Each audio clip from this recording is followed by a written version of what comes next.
So good evening, everyone. I'm Nelson. For you, those of you who don't know me, I'm Nelson. And I've been asked to share on, I think so some of you may have got the little, the poster, on Jesus, the way, the truth, and the life. And connected with that is, the fact is, what is God's will for me? How do I discern what's God's will for me? Now, just to tell you, if I start off with Jesus, the way, the truth, and the life, that takes 3 days of teaching by itself. And then what is God's will for me will be another 21 days. So there is so much material on this available that it's crazy. I went crazy going through it myself. So what I'm giving you today is not an original teaching. Nothing of it is mine. I've taken from various sources, mainly from the Ignatius spirituality of discernment. First of all, we need to understand, what did Jesus mean when he said, I am the way, the truth, and the life? And it looks very simple on a surface level, but when you get to the deeper levels, there is so much more. Now, way you can understand, okay, way, pathway, getting from point A to point B, you can understand that. But Jesus says, I am. Now, he's not showing us a way, remember. He's not showing us a path. He says, I am the path you're supposed to travel on. So there's a deeper implication when you say Jesus is the way. Then he says Jesus is the truth. Now, I'll ask you a very simple question. What is truth? How do you define truth in the current scenario, in the current world today? You know what newspapers are trying to do, right? News channels, I know NDTV is doing it all the time. CNN is trying to do it. They're trying to decipher between fake stories and real stories. And they're saying this is the truth. But even when we go to the bottom of it, that is not the truth. So what is truth? How do you define truth today? What is not false? So there are different levels of truth. One is the mathematical truths. Okay? 2 plus 2. Don't tell anyone to tell you it's 5. It's 2. 2 plus 2 is 4. Okay? We know that for a fact. It's a mathematical truth. Okay? We know what's iron. We know what's plastic. Those are physical truths. Yeah? But there are things which are metaphysical truths. Metaphysical. It's not physical. And yet, they are true. And that's where Jesus comes in and says, I am the truth. So for us, in the Catholic world, the truth is not a thing or a belief system. It is a person. The person of Jesus himself. He is the truth. There is no truth beyond him. Because everything is encompassed in him. All truths. He's the pinnacle of all truths. So Jesus is the truth, and he's the life. He's the originator of life. So this is just a very brief thing to start off with. Jesus, the way, the truth, and the life. Now, I'm trying to go and give you several methods of finding out what is God's will for me. I'm trying to fit it in 30 minutes as fast as possible. I'm trying to go super fast. But I'm also going to give it to you not on a theoretical level, because theory is useless. If you just walk out of this room with theory in your mind, now I know what God's will for me, nothing's going to happen. Trust me, nothing. But if you take it, and the various ways I mention is because you might use one way, she might use another way, so there's not one way, and I'm just giving you 5 or 6 ways. There are another 100 ways. Okay, so there's several things, but it's got to be tried, it's got to be tested, it's got to be known. So how many of us are at a juncture in our life where we are trying to find, rather than God's will is a very loaded term, okay? God's will is a very loaded term. So it's very, for those of us who are babes, drinking milk, God's will and all that is a little bit difficult. So I'm going to say, how many of us are at a juncture in our life where we are looking for meaning and purpose in life? Meaning and purpose in life. What will give me meaning and purpose in life? So nearly all of us are at that juncture. So we're looking for meaning and purpose in life. Okay? And it's from that angle I'm going to tackle what's God's will for us. Okay? What's God's will for us? We need to understand. So I've got to state a couple of things before we start. So, when we talk about, I'm going to ask you, how many of us are married over here? How many married? 1, 2, 3, 4. Few. How many are single intending to get married? Single intending to get married. How many want to become priests, nuns? Okay. Discerning vocation? Okay. Now,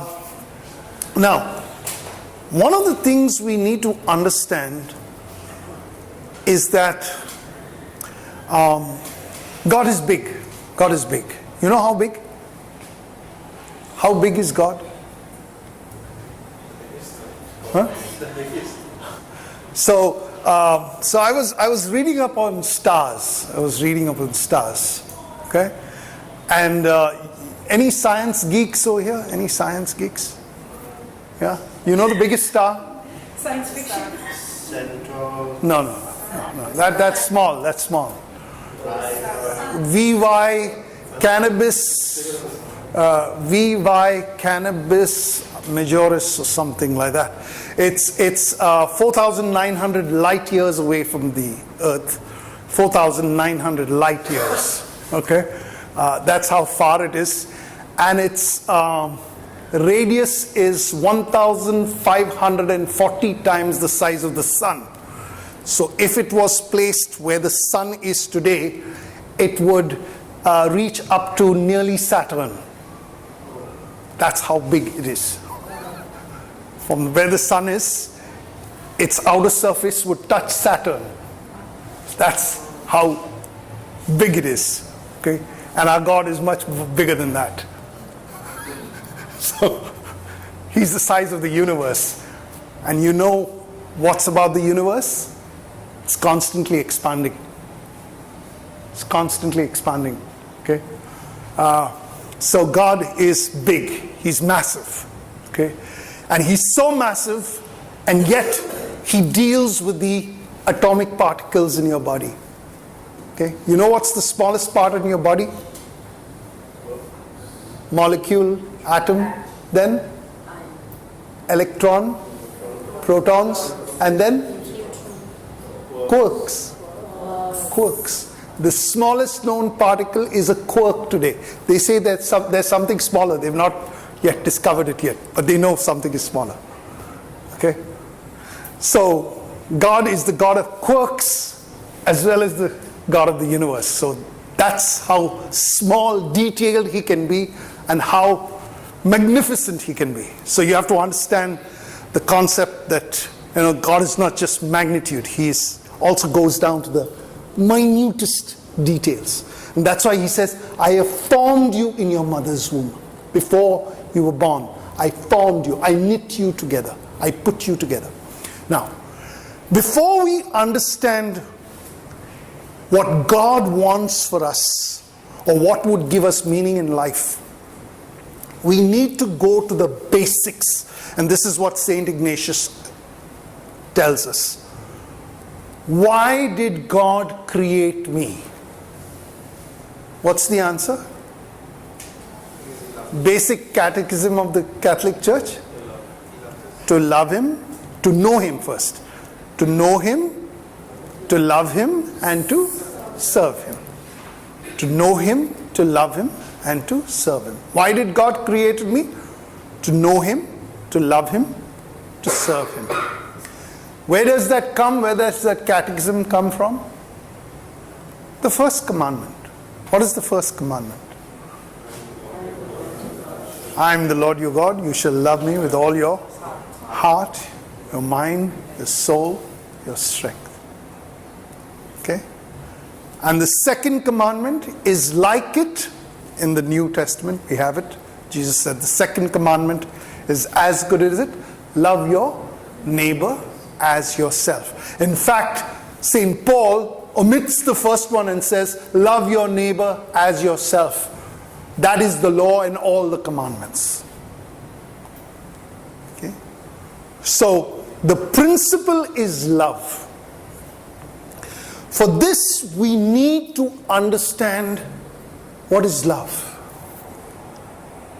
What do you think is love? How do you define love?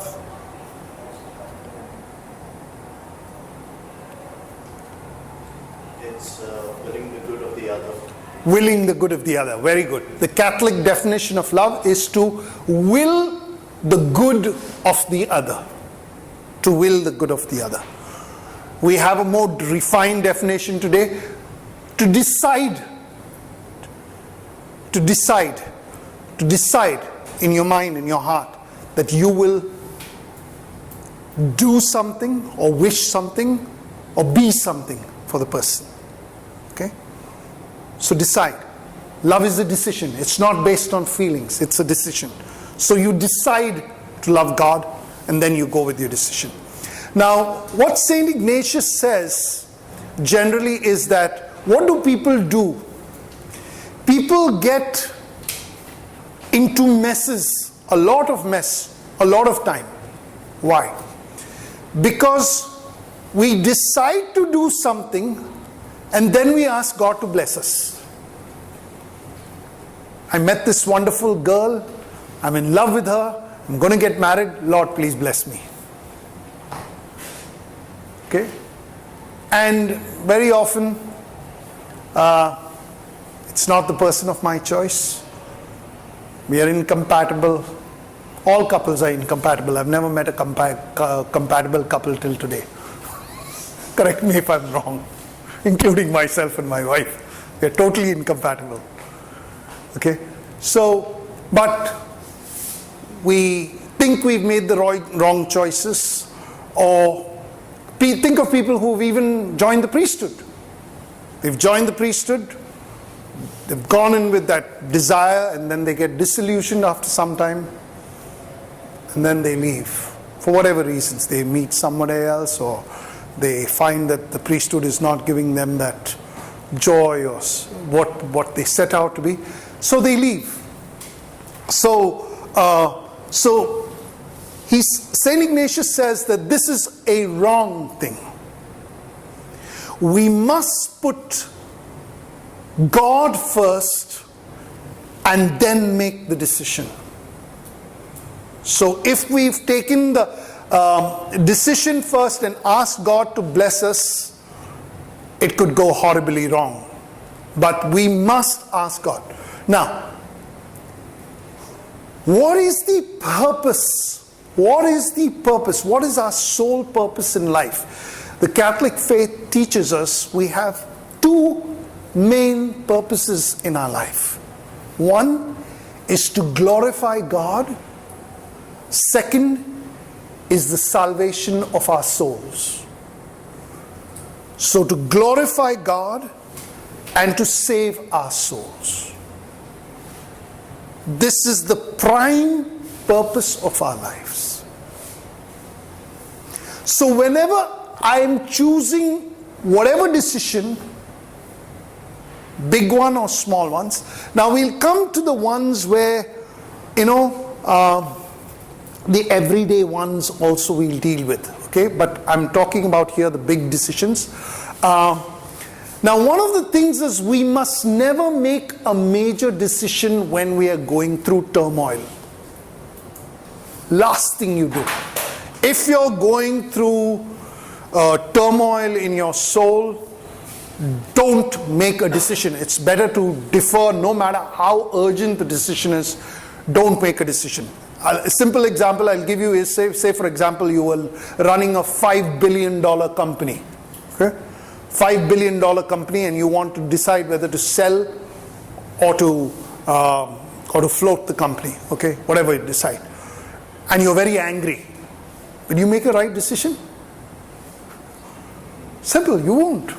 Okay? So same principle applies in life. You do not make major decisions at all when you are, troubled in the soul. You wait till things calm down. You use different methods of prayer, meditation, whatever, and calm yourself down. And when you are at relative peace, because there is turmoil always, okay? There is turmoil, but those turmoils are far more manageable. Yeah, that's the time you go in to make a decision.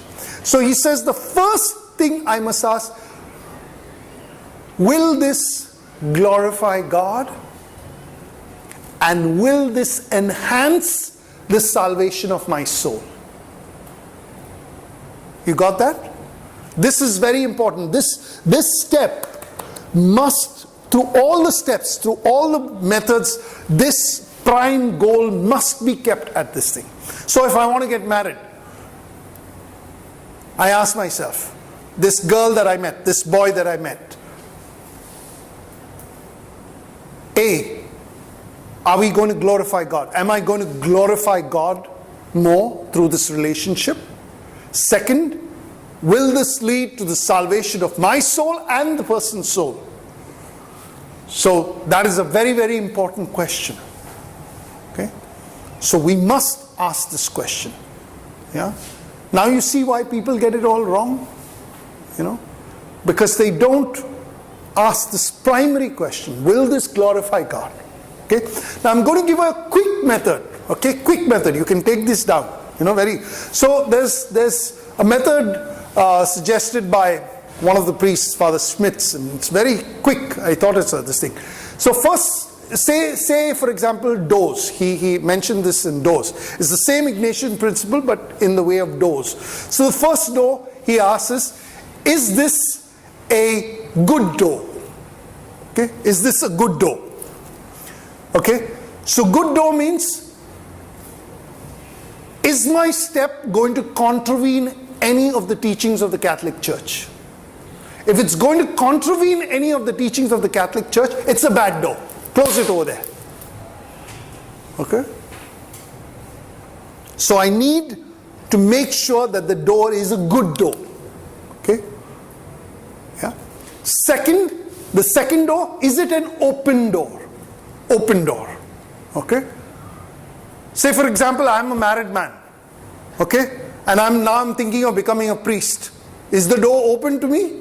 No, it's shut. I'm married. I'm already in a vacation. A priest, he's thinking of getting married. Is the door open to him? No, it's shut. So is it a good door? Is it an open door? Is it an open door? Okay. Third, and this is where it gets a little bit complicated, but is it a wise door? Is it wise? What do you mean by wise? I'll give it to you in terms of, say for example, you're buying a new house. My dream is to build a house for my parents. Very good dream, very nice. You want a good house. All their lives they've been living in a, kind of shanty. You want to build a good house. You want to give them something. Nice. So you find a very good house. How much is it costing? 50 million. What's my resources? What's my salary? 5,000 dirhams. Is that a wise decision? Okay. Yeah. So you have to look at so you have to do checks and balances. Will I be able to sustain it? If I lose my job, what will happen? How will I do it? What will I do? Things like that. So is it a wise door? Is it wise? Okay. Say for example, we are two different religions. For example, I'm getting married to a Hindu or a Muslim. Is it wise? Is it wise? Okay? Person may be very spiritual, even accepting Jesus in the beginning. But is it wise? I look at the family. I remember quite a few parents were crying to me because their daughters got married, friendly with Muslim people and stuff like that. And I would tell them, I said, just pray. You can't do anything. Your daughter is in love. She's gone. But pray. Pray. And when they cut off the pressure, the daughter saw the ridiculousness of her own decision that she was making. Why? Because the boy was fine, his family was ultra conservative. And they would never accept her as a Catholic into their family. And that would be a constant tussle. So first door, is it a good door? Second, is it a open door? Third, is it a wise door? The fourth is the most important. Is this door what I really want in life? Is this door what I really want in life? Let me explain a little bit over here the difference between feeling good and true desire. You sang this song, All Consuming Fire, You're My Heart's Desire. There are some things, the core of your being, the way God designed it, He has put a desire in your heart. He's made you out of fire. That desire is what they call intuition. But intuition not in a sensory feeling way. Try and understand, this is not based on the feeling good. Like when you eat an ice cream, oh, this feels so nice. You feel so nice, you go for a massage, oh, this is lovely. Or you're sailing on a boat, or you're feeling so nice, or you go to the top of the mountain, your sensories are feeling good. This is not that kind of sensory. We're talking about an innate desire. Okay? For example, there are people who spend their lives, like famous Graham Staines and his wife, with lepers. They can't breathe unless they would do that work. They felt a call to reach out to lepers. There are people called to in US, we see it mainly in Europe today, fighting for the sake of the unborn, against abortion, fighting for life, pro-life. That's not a human desire. It's a God-given desire.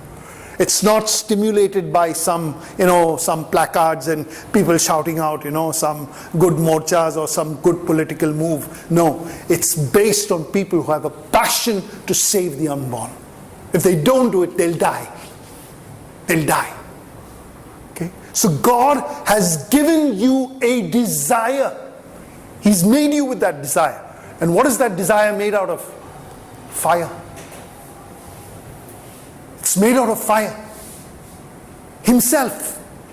He Himself has put that desire into your heart. All we've got to do is uncover that desire. So the fourth door, is this really what I want? So this person, one of the questions, one of the beautiful things that Bishop Barron was talking about was, he was talking about Aristotle. He said, if two friends are to be real good friends, he's talking about Aristotle, no? And he said, if two friends have to be really good friends, there has to be a transcendent third. What do I mean by that? Transcendent third means there has to be something higher than their love for each other. For example, two friends love music. When they find music together, or a certain type of music, their bond increases, correct? Similarly, a boy and a girl who are getting married, okay? I love you, you love me. No, it doesn't work that way. We love to cook together. We love to go to the same movies. There are likes and dislikes, you know. So there's got to be a transcendent third. And the Catholic Church says the same thing. So people who want to get married, I gave the marriage preparation course yesterday. So one of the things, why do you want to get married? Okay, in the Catholic Church, a lot of people say, oh, we love one another. Not good enough for a reason. Why? Because getting married in the Catholic Church requires a transcendent third. And what is that transcendent third? By the very act of getting married in the church, you become the Catholic Church. You become a church. You become the hands, the feet, the face of God in this world. You become it, whether you like it or not. And you will be either a bad marriage, or you will be an excellent marriage, or a mediocre one. It's your choice. You will be an excellent face of Jesus, or you will be a mediocre face of Jesus, or a bad face of Jesus. So it's up to you to make that happen. Yeah? So, getting married. Is this what I really want? A, will it glorify God? B, will it enhance the salvation of our souls? We must ask, primary. Okay? So this is one method. Another method, the Ignatian method, there are videos online which is called the Discernment of Spirits, the Ignatian method of discernment of spirits. You can watch that. There's also discerning the will of God. There's how to make decisions without fear. There's various videos on the Ignatian method. But I'm going to give you a very short form. Now, there is also another method which I want to mention over here, which is known as consolation and desolation. Consolation and desolation. So, a little bit about good feelings and bad feelings. Good feelings and bad feelings. So, if I'm doing the right thing, if I'm doing what is the Spirit wants of me, then the Spirit consoles me. The Spirit will send consolations. Okay? While as the evil spirit will try and dissuade me. No, you're not doing one. There's more fun in doing this other stuff. You know? For example, let's take an everyday example. I'm coming home from work. Say for example, I'm coming home from work and I'm alone. I've got plenty of time. And somehow I feel, you know what? Today I'm going to spend some time in prayer. You know? Or I'm going to read the scripture. Or I'm going to watch a video which will enhance my spirit. Whatever. And suddenly something will come and say, no, you don't need this, man. And then you get a little tired. Yeah, I think so. You know what? I'll go on Facebook. I'll have a drink. I'll call someone. I'm feeling a bit lonely. Okay? So here's the consolation and desolation. The Spirit will say, no, you set out doing this thing. Go ahead with this. But there's another Spirit saying, no, do this other thing. Okay? Here the Spirit is dissuading. Now on the other hand, on the flip side, we can take the other side. When we are doing something wrong, here the consolation will come from where? It will come from the evil spirit.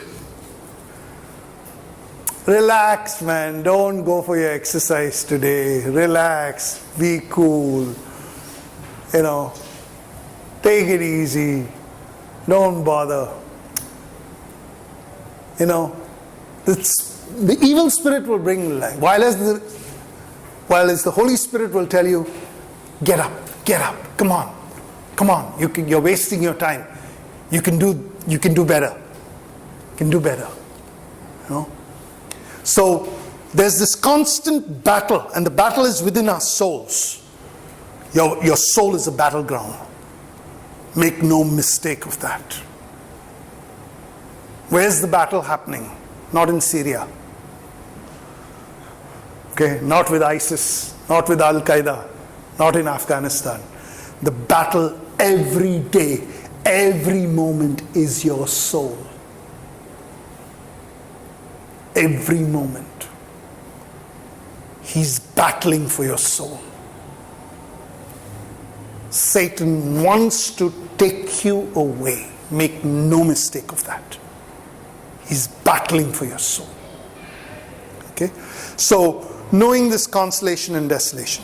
So if we have a big decision, now this is another method. So first we place it before God. We take it before God.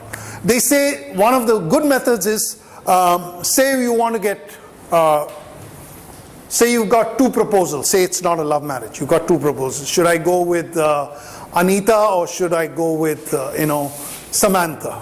Okay. Or whatever. So, what they say, suppose it's only Anita for now. Okay, we'll keep Samantha at the side. Only Anita. So what they say is, you can do 2 holy hours. One, go and spend a holy hour that I want to marry Anita. Okay. Second holy hour, you go, I don't want to marry Anita. Okay. You go with that intention. So you go with the full intention of 1 holy hour. Lord, I want to marry her anyhow. The second holy hour you spend, Lord, I don't want to marry her at all. Okay? And then you see a movement. There will be a movement inside. And you place the will before God. Now remember, we have to come back to the first principle. Why do I want this? Because I want to glorify God and the salvation of our souls. Okay? So if it's priesthood, if you're deciding priesthood, Lord, I want to be a priest. Second, Lord, I don't want to be a priest. Okay?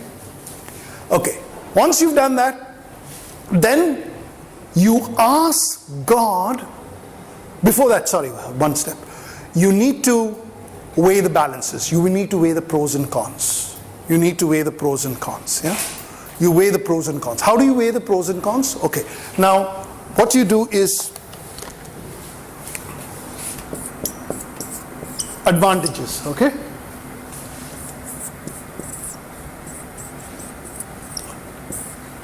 Disadvantages, okay? But you don't just put advantages and disadvantages. Say, I want to become a priest. You talk about the advantages of going for priesthood and the advantages of not going. Okay? Got that? You got the advantages of going for priesthood and not going for priesthood. Okay? Then you take the disadvantages of going for priesthood and not going. Okay? So you've got 4 on the map. 4 columns. And you weigh these pros and cons. This is where, the third door was, is this a wise door? This is the method to evaluate it. Yeah? So you say, if I become a priest, what are the advantages? Will it enhance the glory of God? And will it, save my soul? If I don't go, will it enhance the glory of God? Will it save my soul? The disadvantage of going, what are the disadvantages? What will really pull me down? And the disadvantage of leaving it. So look at everything. Look at your resources. Okay? Now, you have to be very careful over here, because some of us have been through, say for example, a spiritual experience. A recent spiritual experience. Say for example, we went for a retreat and we got this, I've never experienced Jesus before, and now I've experienced Jesus. But I've got a problem. Say for example, I've got a problem. I've got an addiction to pornography. Okay? So initially, in the initial months, what happens? I'm able to give up porn very easily. But as my life struggles and the disillusionment come back, that addiction comes back. Okay. Now I want to get rid of the addiction, don't get me wrong. But the struggle is even worse now. Even worse than before. Okay? So, if you're struggling, they say you need at least 2 years, 3 years of maturity, to know if you're able to give up addictions. And it's not just porn, it could be alcoholism, it could be whatever, whatever your fleshy addictions are. So you've got to work through them. Don't use, auxiliary. So don't make a decision when you're high spiritually. Don't make a decision when you're low as well. Okay, that's the wisdom of it. Okay, now the next step. What's the next step? You ask God to move your will. You ask God to move your will. Lord, you know what you would like me to do. What would you like me to do? Yeah? Asking that constant question. Another way is also, after you've asked God to will, again you go through prayer and stuff like that, and then you will see if you've made now you've got a kind of more clarity. The question you must ask yourself always is, am I at peace with my decision? Am I at peace with my decision? Now this is the peace. We're not talking about ordinary peace. We're talking about the movement of the Spirit, the kind of peace that Jesus is talking about. Peace I give you, not like the world giveth. My peace I give to you.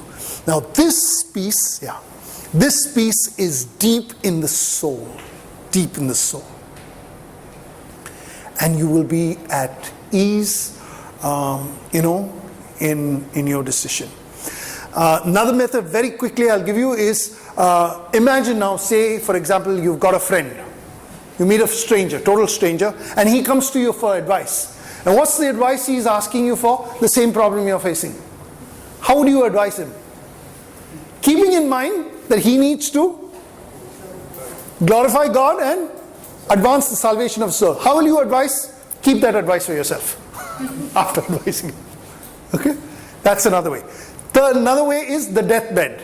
Do the deathbed exercise. I'm on my deathbed and I'm going to meet God.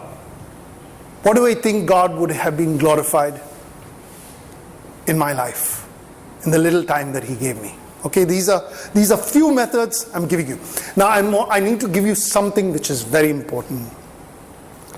One of the things is the life of Saint Therese of Child Jesus. You need to lead her life.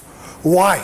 Because Saint Therese defied the normal methods of sainthood. She gave us the little way. And what was the little way? The way of loving Jesus. Now, I'm going to give you a little example. Gustav, how old is your little one? 3. She's 3. Now, what would delight you? What's her name? Josette. Okay. What would delight you if Josette did something for you? What could she do that would absolutely delight you? Express her affection. So she expresses her affection for you. What if she came one day and said, Dara, take off your shoes, I'm going to give you a massage on your foot. How would you feel? Okay? And then she says, relax your back, Dara, I know exactly where to press your back. Okay? And then this thing. And then you realize that she's a growing chiropractor in the making. And then her school teacher comes and says, listen, you need to advance her from the minor KG, you need to put her in the 6th standard. How do you feel? Yeah? And by the time she reaches the 6th standard, they say, no, she needs to do her PhD.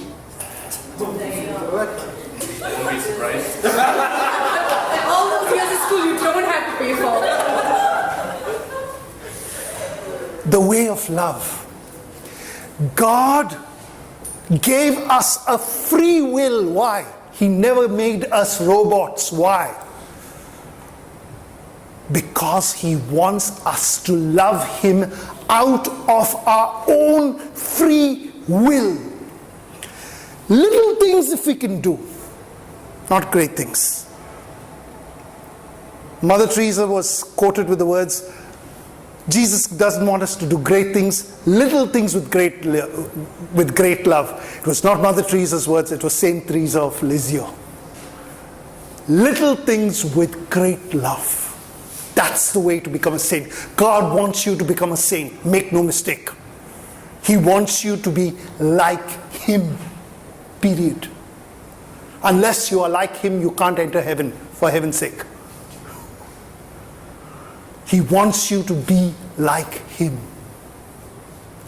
So, we can do small things with great love. Simple thing. When we get up in the morning, first thing, Jesus, I offer everything in my body, all my sufferings to you.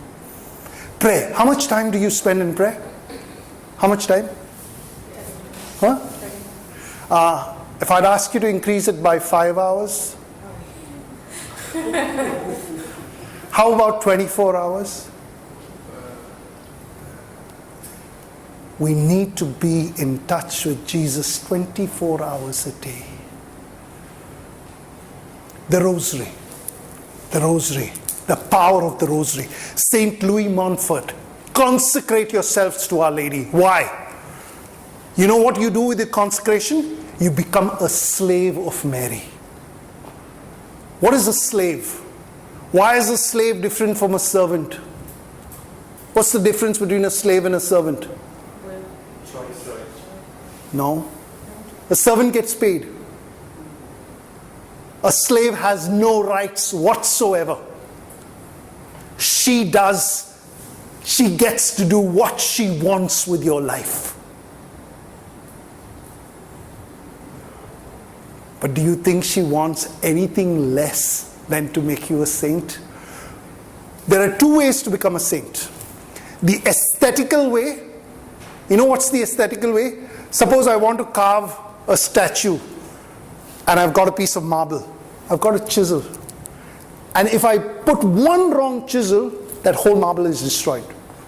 It's a very tough way. The second way is Mary's way, the easy way. How does she do? She makes you into putty. And she puts you in a form. And you come out like Jesus. But she'll do it gently, her way. She'll do it for you. The way of Mary. Pray your rosary. How many rosaries do you pray a day? One. Full one. Full. All 4 decades, all 4 mysteries. All 4 mysteries. Yeah. You need to pray all 4 mysteries per day. Start that.